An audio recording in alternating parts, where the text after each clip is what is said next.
Pero bueno, ya para un poquito para ir cerrando, hay una cosa que me quedo, que le escuché mucho en varios lados y que yo creo que mucha gente se está preguntando y me encanta hasta el término, tierras raras.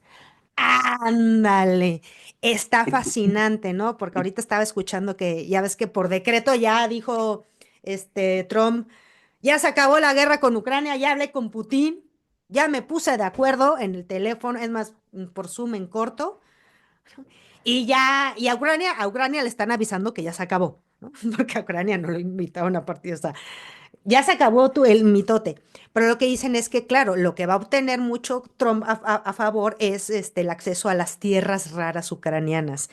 Pregunta, ¿México no tiene estas tierras raras y turbias o nada más son mágicas? ¿En qué consisten estas tierras raras, chicos? Mira, pues no tengo todo el contexto de todas las tierras raras, pero en términos, por ejemplo, de lo que hablábamos de los semiconductores, Ujú, eh, México solamente produce uno de ellos de manera importante, que es la plata, ¿no? mm, China produce 10 de esas tierras raras, 10 de 13 de los componentes que requiere el semiconductor.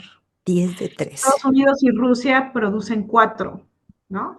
Mientras otros países, incluso Perú produce 3, Australia, Argentina tiene otros, Marruecos, digamos que están dentro de todo el mundo, pero si alguien pudiera ser mucho más autónomo en ese sentido, sería China, ¿no?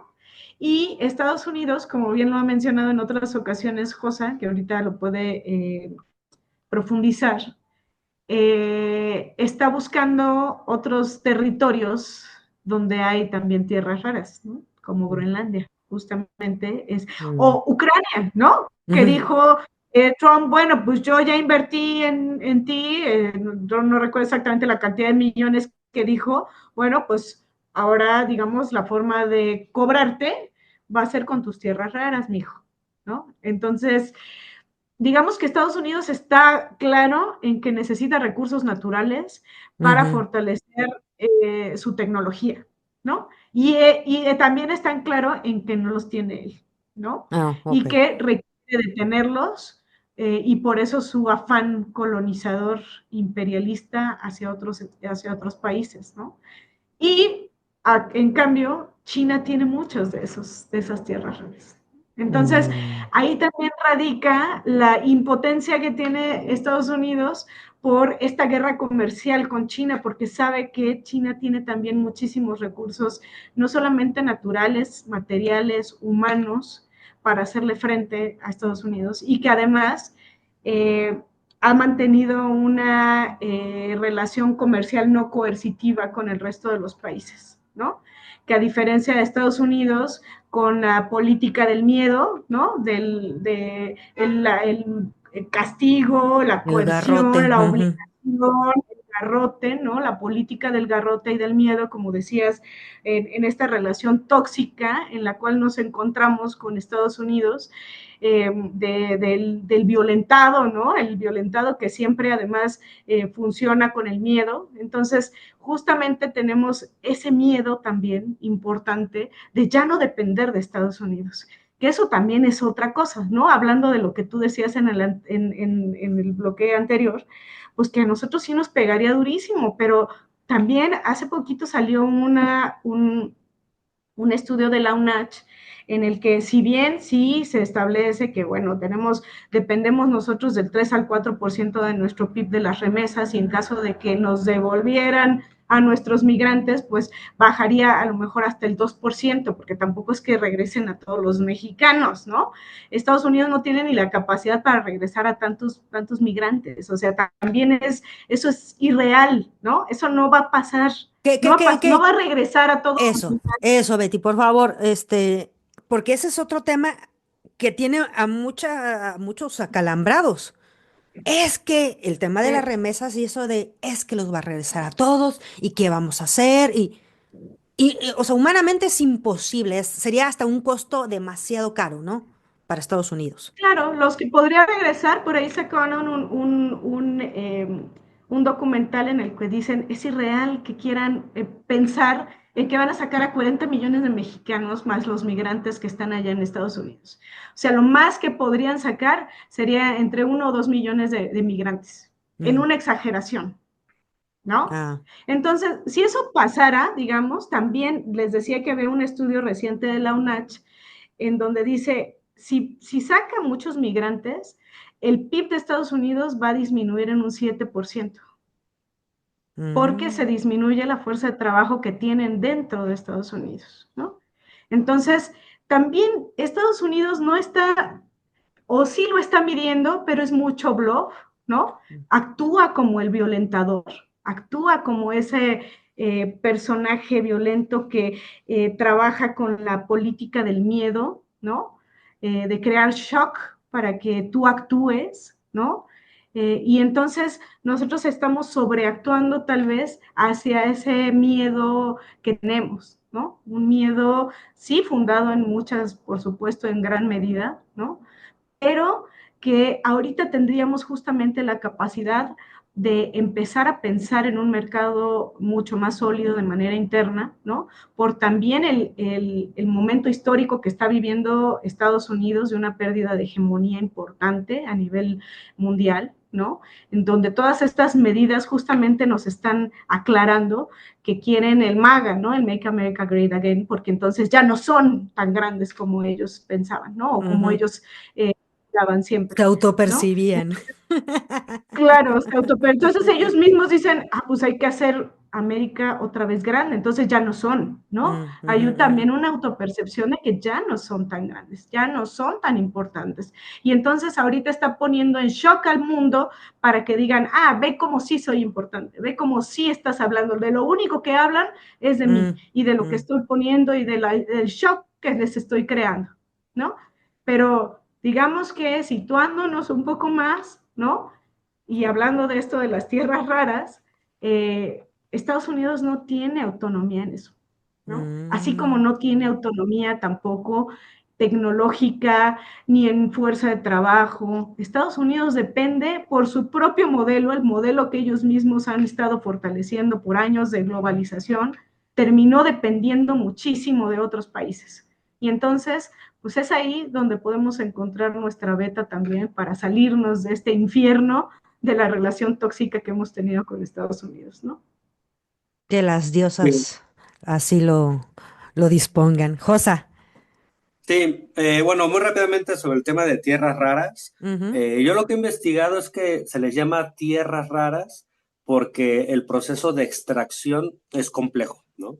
Entonces, Ah, es, digamos, una cuestión de que no están como los yacimientos de plata, oro o petróleo mm, todo junto y ah, que eso, digamos, puede llevar a que en algunos lugares ponga ciertas plataformas o ciertas mineras y eso genere un negocio viable, ¿no? Están como muy distribuidas en diferentes regiones y es muy difícil encontrarlas a nivel global concentradas para mm, ahí, digamos, concentrar y hacer un proceso de extracción que vuelva económicamente viable el proyecto, ¿no? Entonces, ¿en dónde están concentradas de una forma que permite precisamente generar toda una industria en torno a ellas? En China, Groenlandia y en otros países, ¿no?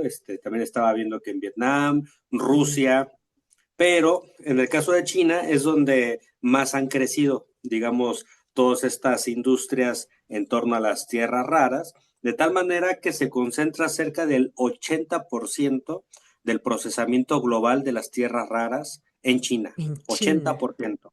Entonces China tiene un liderazgo gigantesco en esta materia. Ellos, como bien decía Beatriz, tienen esta capacidad de autoabastecerse para producir toda su industria de muy alta tecnología. Y en este proceso de guerra comercial que se desató desde la primera administración de Trump, que siguió Biden y que ahora en la segunda administración de Trump se va a recrudecer, China respondió a los Estados Unidos ya no vendiendo tierras raras. Entonces, eso generó que Estados Unidos tuviera que hacer una serie de juegos geopolíticos y dentro de estos juegos geopolíticos está Groenlandia, que Groenlandia concentra, de acuerdo a diferentes geólogos, cerca del 25% de las tierras raras del mundo. Eso es lo que se cree. Entonces, en realidad, ese juego de intentar tomar el control de Groenlandia, que además Estados Unidos ha estado ocupando Groenlandia desde la Segunda Guerra Mundial, es Ujú, decir, ujú. cuando fue la Guerra Mundial, para evitar que los alemanes pudieran desde Groenlandia luego llegar a Canadá y de Canadá a Estados Unidos, mandaron bases militares y ahí ocuparon Groenlandia en los años 40. Ya después se quedaron algunas bases, etcétera. Y ahora con el derretimiento, digamos, de los grandes glaciares y el proceso de calentamiento global, todo el mar Ártico se va a convertir en una nueva ruta comercial a nivel global. Entonces, Estados Unidos, y lo dijo Trump, por un motivo de seguridad nacional, necesitan controlar Groenlandia. Y no descartaban el uso de la fuerza. Y en este proceso, se entiende que es por las tierras raras, se entiende también que es para controlar ese flujo marítimo de comercio que ya se va a abrir por el tema del calentamiento global, y eso ha hecho casar a un país de la OTAN, que supuestamente es un país aliado, en ese caso es Dinamarca, y Estados Unidos pues ya le dijo, si no me das Groenlandia, no descartamos el uso de la fuerza. Entonces eso está generando una situación en la cual va a haber una configuración del orden global. Yo veo que Estados Unidos tiene un profundo desprecio, al menos con Trump en la cabeza, hacia Europa. Yo creo que ellos ven a Ujú. Europa como un jugador de muy bajo nivel en comparación con Rusia y en comparación con India China, quizá, ¿no? O China. en comparación con India. Me parece que para Estados Unidos Europa no tiene la menor importancia geopolítica, es un lastre. Estados Unidos le tiene que estar protegiendo, digamos, a Europa su seguridad continental frente a Rusia, porque los europeos no tienen la capacidad militar de enfrentarse a Rusia. Y ya no quiere Entonces, Estados Unidos tampoco meterle lana a la OTAN. O sea, bueno, claro, Trump, ¿no? Es que claro, sí, están y además cambiando todo. ideológicamente, yo veo que Trump es más cercano a Putin que a Sí, Macron. Entonces, por sí, ejemplo, sí, ahí sí, sí. creo que hay una transformación muy fuerte que se va a dar en el mundo. Yo no descarto el escenario en el cual la OTAN desaparezca. Yo creo que ese Mm. es un escenario que puede pasar en los siguientes años y que más bien los europeos se vuelvan más militaristas y que ellos traten de generar ejércitos más fuertes, tratando de enfrentarse a la amenaza rusa. Y entonces eso genera una situación de que Europa busque tener un mayor peso geopolítico, pero tal y como están las condiciones, están muy atrás de China, están muy atrás de Rusia, están muy atrás de los Estados Unidos, son un jugador geopolítico, la verdad, sin mucha importancia, y creo que ahora la transformación que se va a ir dando va en el sentido de la creación de un mundo multipolar. Creo que Mm. en ese contexto va a ser muy importante también asumir el asunto de la migración, porque Estados Unidos, esa fue una de sus banderas, al menos de Trump, para impulsar su campaña, que tiene que ver con controlar la migración. Totalmente de acuerdo a lo que dice Beatriz, no se ve viable que en unos 4 años deporten a 40 millones de personas, pero lo que sí me parece que se puede generar es una situación de catástrofe en términos humanitarios en nuestra frontera, la frontera mexicana, porque el flujo de migración va a seguir. Es decir, la gente migra porque busca escapar de la pobreza. Claro. Es el caso de Centroamérica, el caso de diferentes países, de Sudamérica también. Son capaces de exponerse incluso a ser devorados por diferentes animales en Panamá, en esa En ese selva, trayecto. en ese trayecto. Son capaces de exponer sus vidas frente al narcotráfico, que los pueden depredar. Y bueno, llegan los flujos de migración, pasan por México, llegan a la frontera norte y va a ser cada vez más difícil cruzar. Yo recuerdo hace tiempo que fui a los Estados Unidos, platiqué con una persona que había cruzado para allá y me había dicho que más o menos cuando pasó le cobraron cerca de $4,000 el cruce, ¿no? Cuando mi tío cruzó una ocasión hace 20 años, o sea, más o menos en los años 80, eran $400. ahora son cerca de unos $20,000. O sea, digamos, los costos se están incrementando. Va a ser muy difícil para la población que llegue, que quiera cruzar a Estados Unidos por la frontera que se va a militarizar. Estados Unidos va a generar un clima interno muy tenso, de tal manera que va a haber mucha autodeportación. Mucha gente va a sentir que vivir en ese país es inviable, entonces va a querer regresar. Y si México no tenemos un proyecto para crecer económicamente, para buscar, digamos, canalizar esta población en alguna actividad económica, etcétera, se nos va a venir una situación de crisis de seguridad nacional muy complicada, porque esta población se va a ir al narco. Sí, Entonces, sí claro. va a ser un tema que necesitamos justamente pensar en el tipo de economía que necesitamos. Y bueno, creo que el proyecto,